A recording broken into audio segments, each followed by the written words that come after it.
Last up on my board for today, self-discipline is accepting responsibility for your own choices.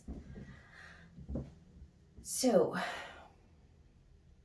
I know self-discipline is something that I hear often from people that they feel that they lack, they're working on, they're trying to develop, and sometimes there's this misconception that if you're truly self-disciplined, then every single day you're on it and you're working it and you never have a slip up, you never have a mistake.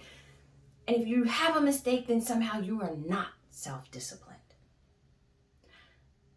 I disagree.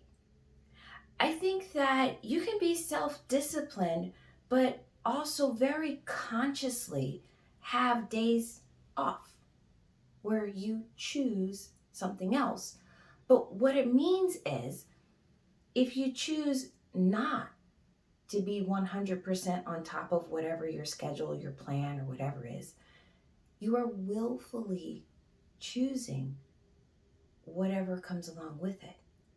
That you then can't complain later.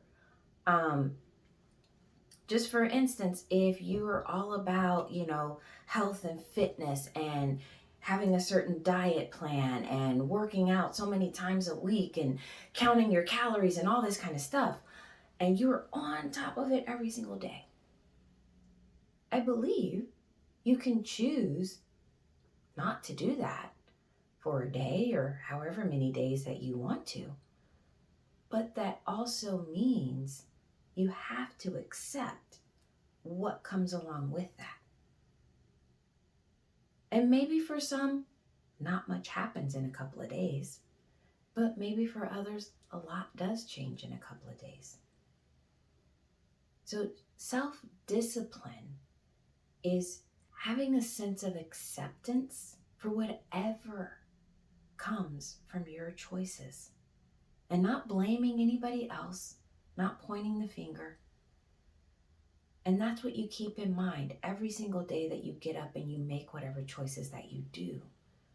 You make your choices according to the consequences that come along with them. That's self-discipline.